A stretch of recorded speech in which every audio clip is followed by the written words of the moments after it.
Good morning, and welcome to worship this morning. And so as we gather on this Good Friday morning, we gather in community to walk the last few hours of Jesus' life together.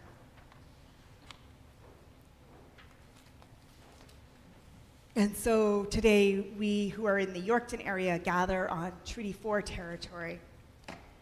It's the traditional home of the Cree, Saulteaux, Nakota, Lakota, Dakota, and the homeland of the Métis peoples. We remember that there have been people who have walked this land for thousands of years, and that those of us who've come from other places have disrupted and destroyed lives and communities, and we live with that ongoing legacy. And so we pray, as followers of Jesus, that we can be instruments of healing as we live within those treaties that our ancestors made, and that we can respond in good ways to the calls to action. Would anyone like to light the Christ candle this morning? Alex. Oh, we got Alex and Melody. Okay. All right, Alex. Awesome. There you go. So we light our Christ candle today, reminding us that we are in the presence of Jesus in these last hours of his life, that his light that shone within him continues to be present with us in this time of remembering, in this time of grief, in this time of walking with him in these last few hours. And we are going to sing together. This is Shadows Gather Deep and Cold. And the tune that's in your book is not the one that we're using. So if the words are going to be on the screen.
And our readers that you're going to be hearing throughout the service today are Patty and Jen, and so they're going to be sharing the scripture readings for us today.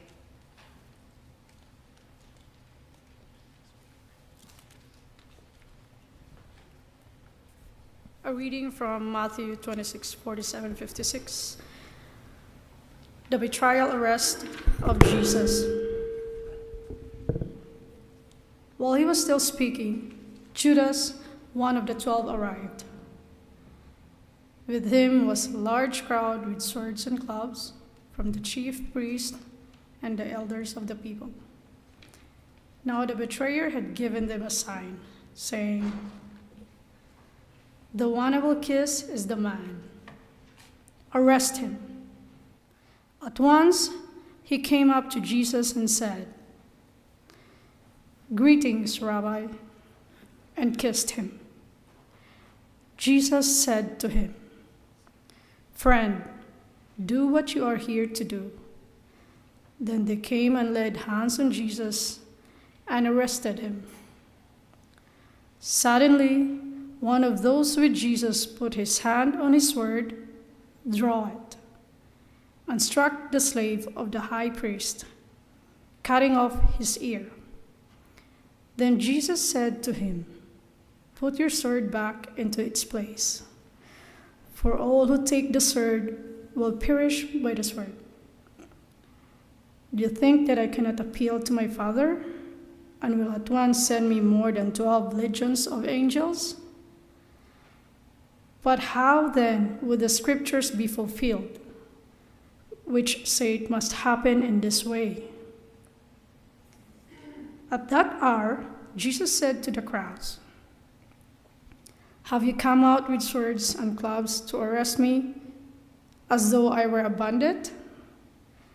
Day after day I sat in the temple teaching, and you did not arrest me. But all this has taken place so that the scriptures of the prophets may be fulfilled." Then all the disciples deserted him and fled. Throughout the service, we're going to be seeing slides up on the screen. These are shadow slides that were made by the youth group 2 years ago. And so you'll be seeing their images of the story on the screen.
I'm an old woman now, and those days seem like a lifetime ago. The night was a strange one. It was Passover. We shared a meal. Jesus was in a strange mood. He told us that Judas would betray him, and that all of us would desert him. He broke the bread, passed it around, telling us that it was his broken body. And then he passed the wine around and told us it was the lifeblood flowing out of his body. It was an awkward and uncomfortable meal. None of us knew how to respond except to protest that he was wrong. We tried to lift his spirits, but nothing worked. He was just more adamant that these things would happen and more annoyed that we didn't understand. Finally, someone suggested fresh air to take away some of the tension that had come between us. So we went to Gethsemane so Jesus could pray. It was a calming place in the olive trees. We were relaxing, talking quietly among ourselves while Jesus prayed. And then there was commotion, and Judas arrived. He had a whole crowd of people with him. There were chief priests and the elders and others they had encountered along the way. They came with swords and clubs as if Jesus were a dangerous criminal. So Judas walked right up to Jesus and kissed him. And then there was confusion and struggle, someone, I don't know exactly who, pulled a sword and started swinging wildly, and a slave's ear got cut off in the process. Jesus remained calm. "Put away your swords," he spoke quietly, but we all heard it, and then there was silence. Jesus stepped forward and allowed himself to be led away, and we all turned and ran for our lives. Oh yes, I remember that day. It was the day life changed forever.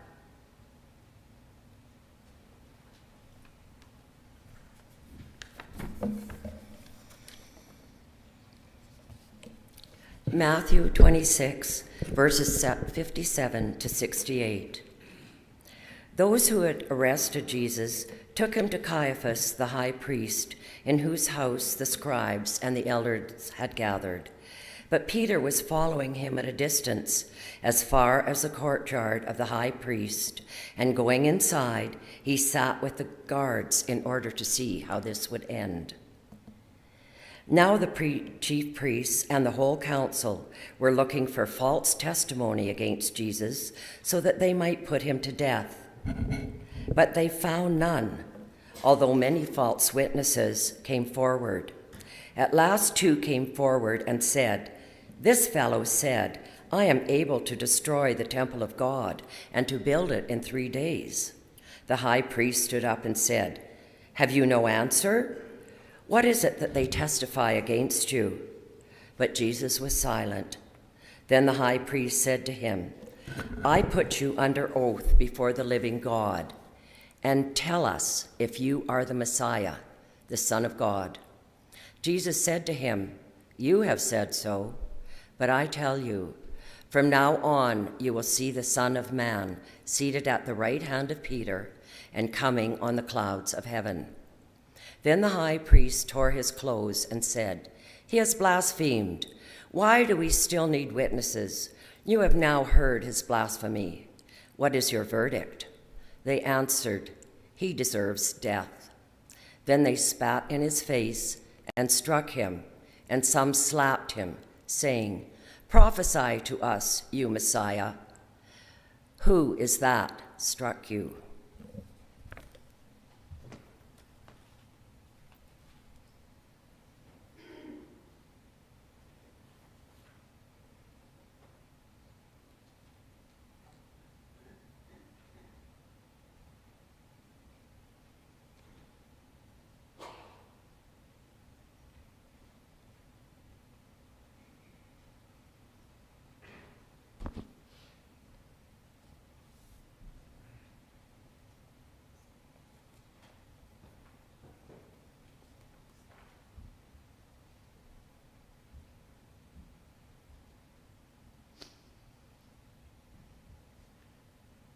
I ended up hanging out with Peter that evening.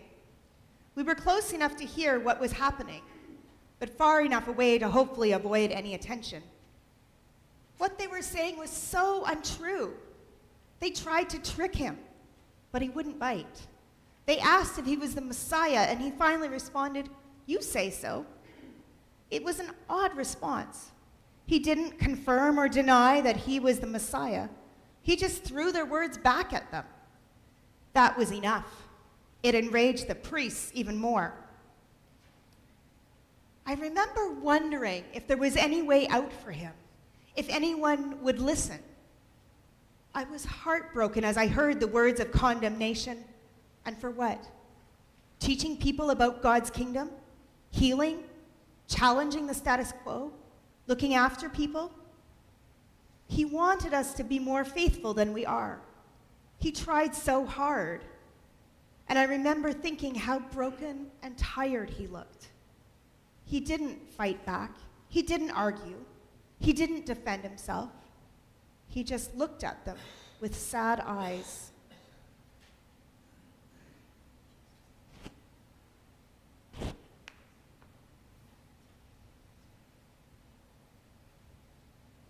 And we are going to sing together. This is "Love That Clothed Itself in Light." And again, we're using a different tune.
Matthew 26:69. Peter's denial of Jesus. Now Peter was sitting outside in the courtyard. A servant girl came to him and said, "You also were with Jesus, the Galilean." But he denied it before all of them, saying, "I do not know what you are talking about." When he went out to the porch, another servant girl saw him, and she said to the bystanders, "This man was with Jesus of Nazareth." Again he denied it with an oath, "I do not know the man." After a little while, the bystanders came up and said to Peter, "Certainly you are also one of them, for your accent betrays you." Then he began to curse, and he swore an oath, "I do not know the man." At that moment, the cock crowed. Then Peter remembered what Jesus had said, "Before the cock crows, you will deny me 3 times." And he went out and wept bitterly. When morning came, all the chief priests and the elders of the people conferred together against Jesus in order to bring about his death. They bound him, led him away, and handed him over to Pilate, the governor.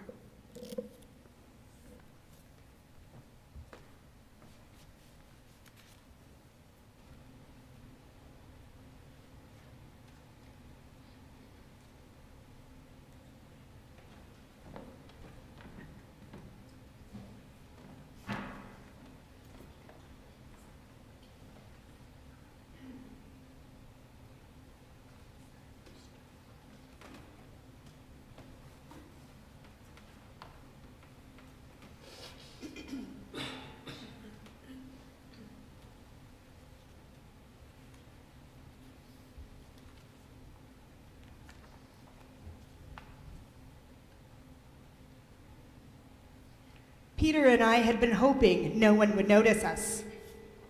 We sat quietly in our distress and watched as the false testimonies were given. We hoped someone would speak up for Jesus.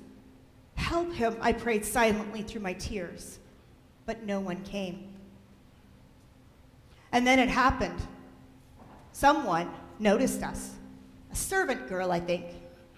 She spoke to Peter and accused him of knowing Jesus, and Peter denied it. It was just too risky to do otherwise. We thought we should leave, find somewhere safer. And we headed outside, but the servant girl wouldn't let it go.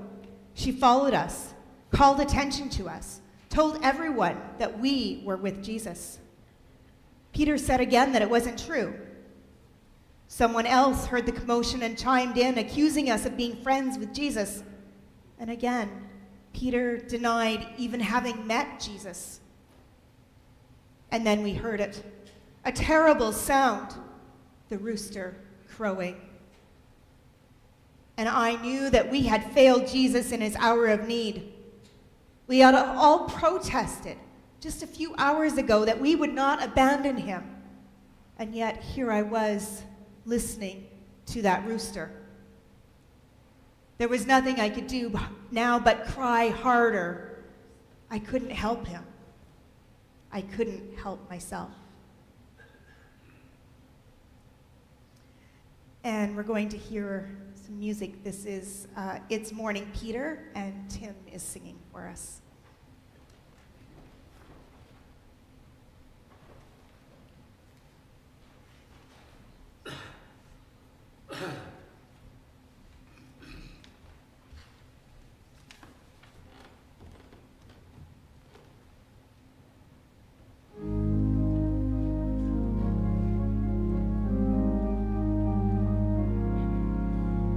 It's morning time, Peter. Did you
Matthew chapter 7, verses 3 to 10. When Judas, his betrayer, saw that Jesus was condemned, he repented and brought back the 30 pieces of silver to the chief priests and the elders. He said, "I have sinned by betraying innocent blood." But they said, "What is that to us? See to it yourself." Throwing down the pieces of silver in the temple, he departed, and he went and hanged himself. But the chief priests, taking the pieces of silver, said, "It is not lawful to put them into the treasury, since they are blood money." After conferring together, they used them to buy the potter's field as a place to bury foreigners. For this reason, that field has been called the field of blood to this day. Then was fulfilled what had been spoken through the prophet Jeremiah. And they took the 30 pieces of silver, the price of the one on whom a price had been set, on whom some of the people of Israel had set a price. And they gave them for the potter's field, as the Lord commanded them.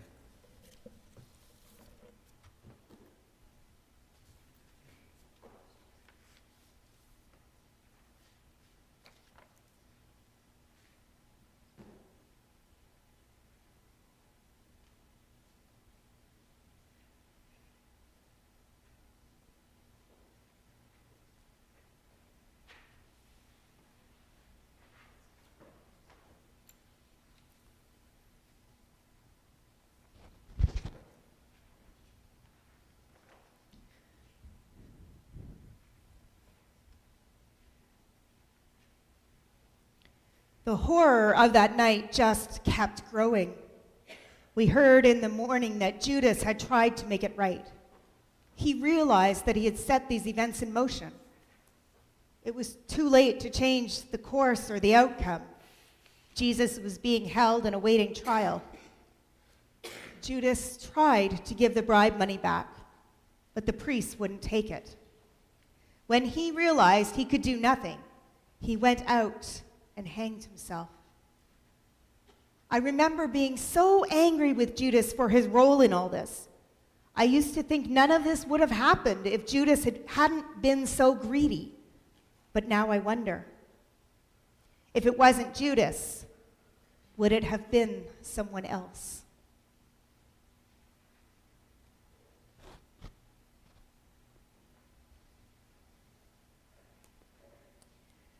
And we are going to sing again. This is Ah, Holy Jesus, and if you want music, it's 138 in Voices United.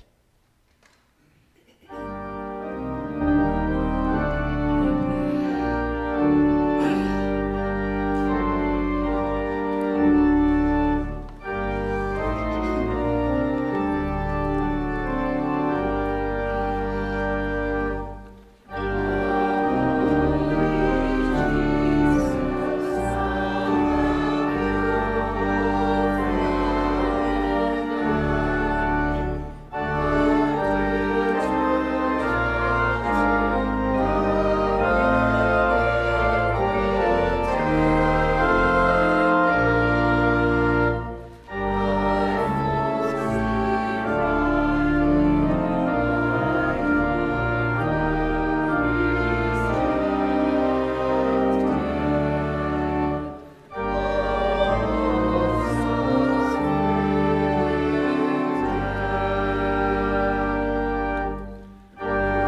Matthew 27, verses 11 to 26.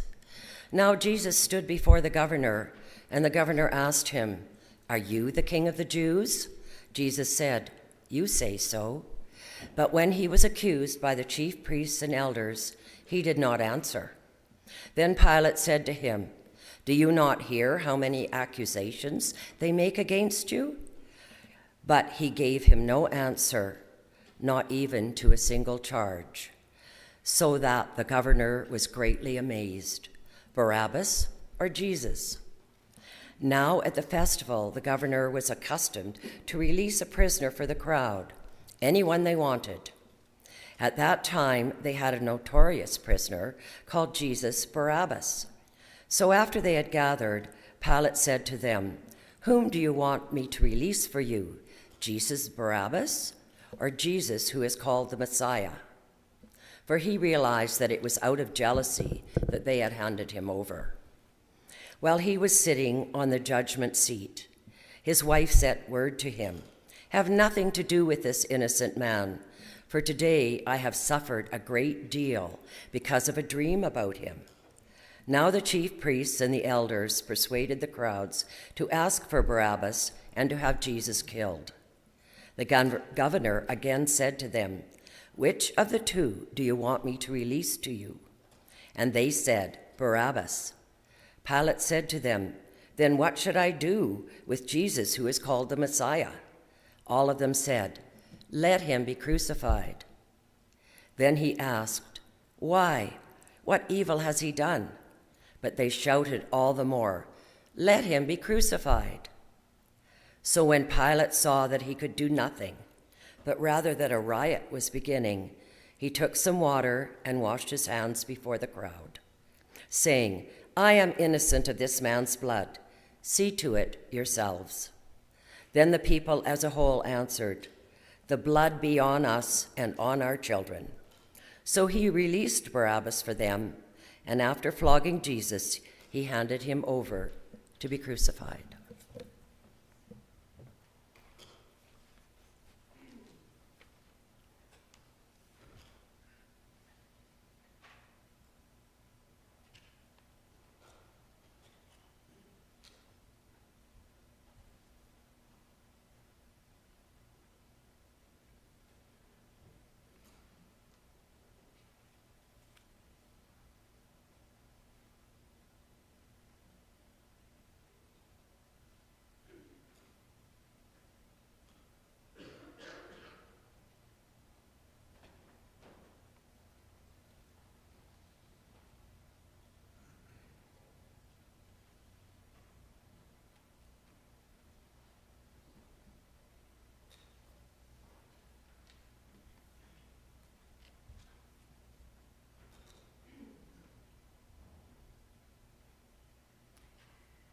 In the morning, Jesus was taken to Pilate, the Roman governor. I thought for sure Pilate would see sense and stay out of this. At least then Jesus would have had a chance. I watched and listened, hoping for a miracle. Pilate saw a way out.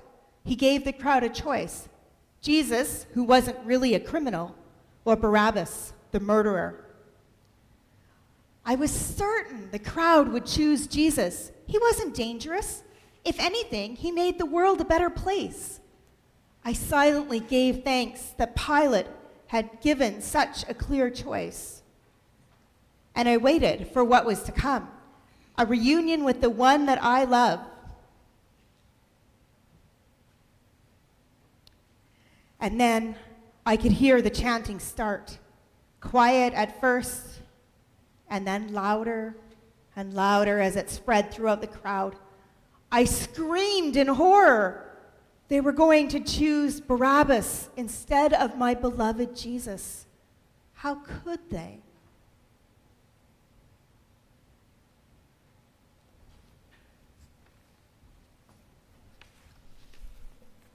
Matthew 27, verse 27-44.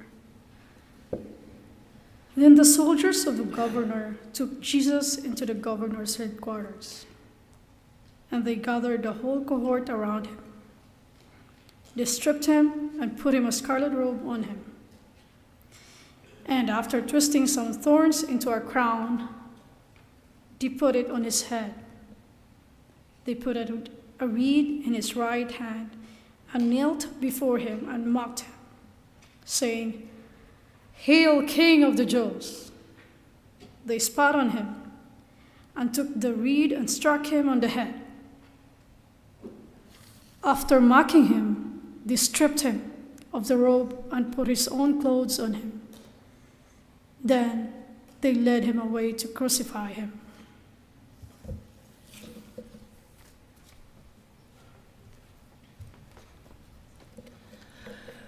The crucifixion of Jesus. As they went out, they came upon a man from Cyrene named Simon. They compelled this man to carry his cross. And when they came to a place called Golgotha, which means place of a skull, they offered him wine to drink, mixed with gall. But when he tasted it, he would not drink it. And then, when they had crucified him, they divided his clothes among themselves by casting lots. Then they sat down there and kept watch over him. Over his head they put the charge against him, which read, "This is Jesus, the King of the Jews." Then 2 bandits were crucified with him, one on his right and one on his left.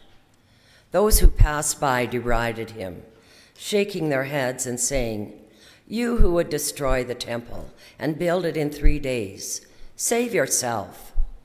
If you are the Son of God, come down from the cross."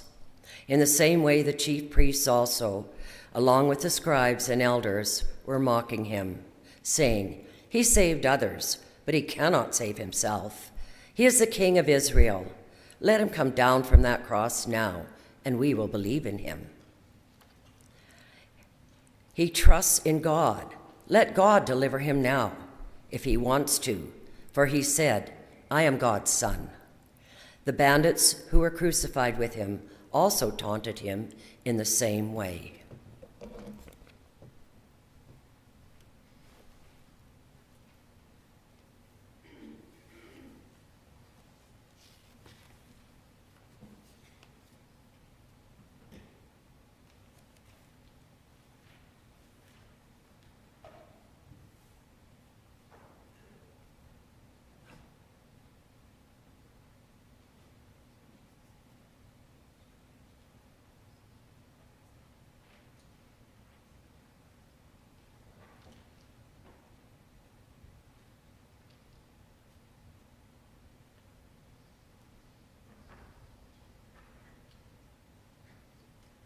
He was so weak, and the blood was pouring off of him.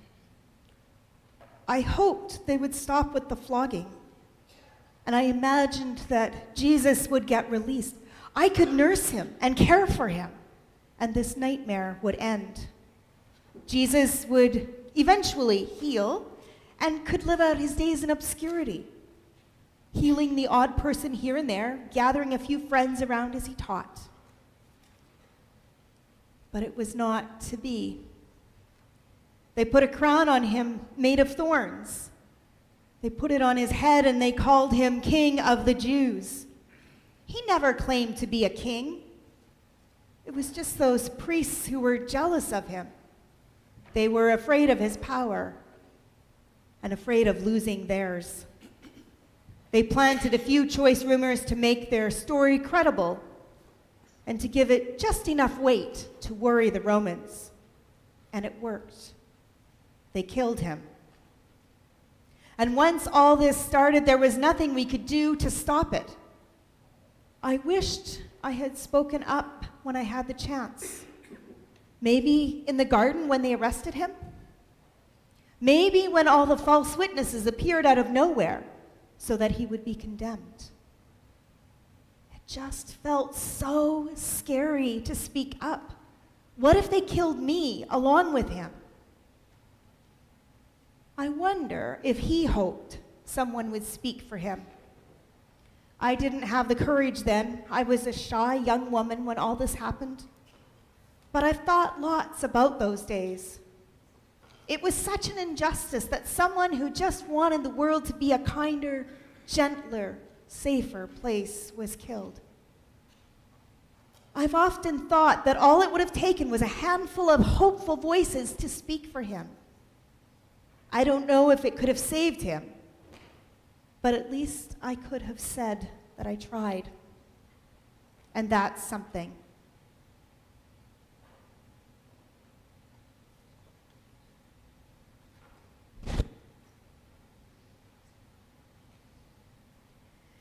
And we're going to sing. This is "Oh Sacred Head," and if you want music, it's 1:45 in Voices United.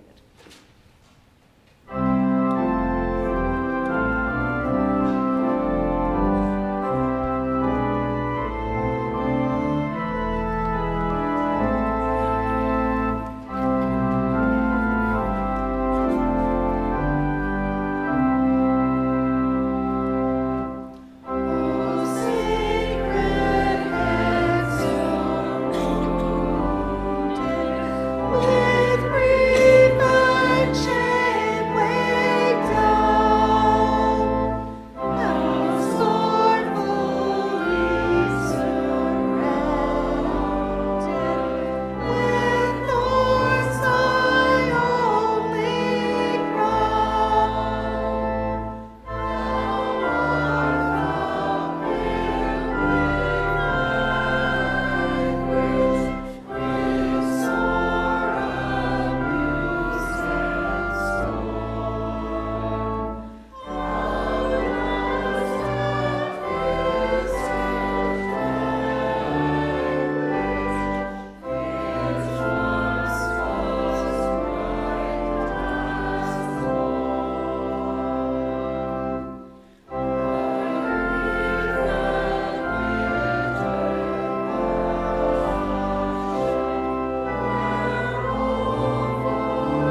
Matthew 27, verses 45 to 56.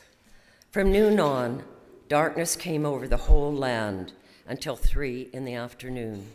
And about 3 o'clock, Jesus cried with a loud voice, Eli, Eli, lema sabachthani. That is, my God, why have you forsaken me? When some of the bystanders heard it, they said, this man is calling for Elijah. At once, one of them ran and got a sponge, filled it with sour wine, put it on a stick, and gave it to him to drink.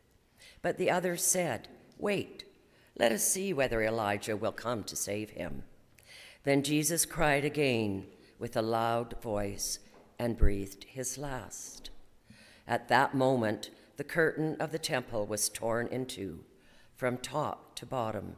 The earth shook and the rocks were split. The tombs also were opened, and many bodies of the saints who had fallen asleep were raised. After his resurrection, they came out of the tombs and entered the holy city and appeared to many. Now when the centurion and those with him, who were keeping watch over Jesus, saw the earthquake and what took place, they were terrified and said, truly, this man was God's son. Many women were also there, looking on from a distance.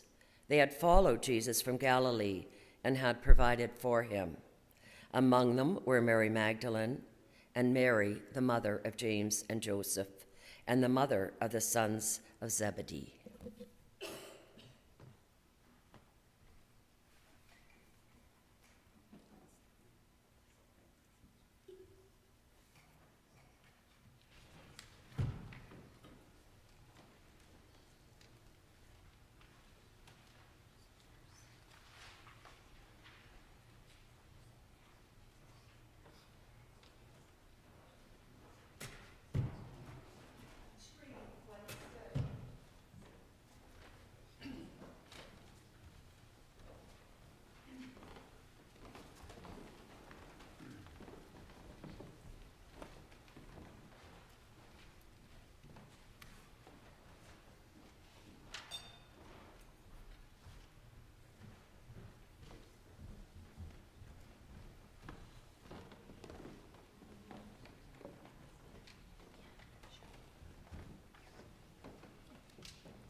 And finally, the end came. I couldn't bear to be there. I know there were some other women who stayed close, but after everything that I had done and not done, I didn't feel it was right for me to be there. And so I stayed away where it was safer. I hoped none of it was true and I would wake soon from this nightmare. I felt the earthquake, though. They told me it happened the moment he died. It was at that moment that my heart finally broke and I understood. It wasn't just about him. It was about the whole world and all the people who would hear his message. I knew that this would happen again and again through the years. The poor suffering in silence with no one to speak for them. The powerful using their money, their words, their position to silence and intimidate. I knew the message couldn't die with Jesus. I want everyone to know what he had done, the way he made me feel alive, the way he had inspired me to hope. I wasn't there when he needed me most. And I felt that like a stab in my heart. I wish I had done things differently. But my fear got the better of me. I can't change what happened to Jesus, but I can change what will happen to someone else.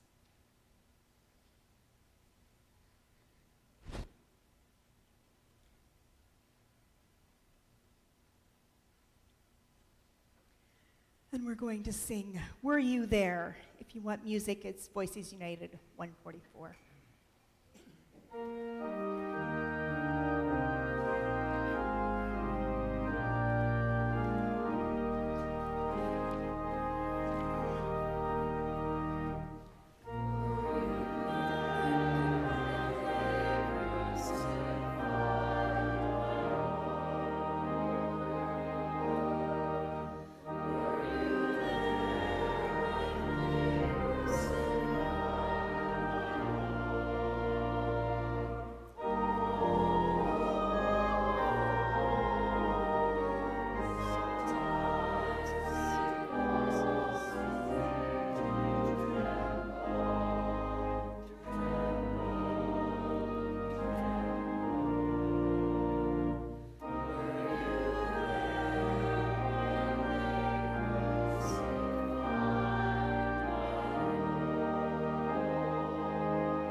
Matthew chapter 27, verses 57 to 66, the burial of Jesus. When it was evening, there came a rich man from Arimathea named Joseph, who was also a disciple of Jesus. He went to Pilate and asked for the body of Jesus. Then Pilate ordered it to be given to him. So Joseph took the body and wrapped it in a clean linen cloth and laid it in his own new tomb, which he had hewn in the rock. He then rolled a great stone to the door of the tomb and went away. Mary Magdalene and the other Mary were there, sitting opposite the tomb. The next day, that is, after the day of preparation, the chief priests and the Pharisees gathered before Pilate and said, "Sir, we remember what that impostor said when he was still alive. After 3 days, I will rise again. Therefore, command that the tomb be made secure until the 3rd day. Otherwise, his disciples may go and steal him away and tell the people he had been raised from the dead. And the last deception would be worse than the first." Pilate said to them, "You have a guard of soldiers. Go, make it as secure as you can." So they went with the guard and made the tomb secure by sealing the stone.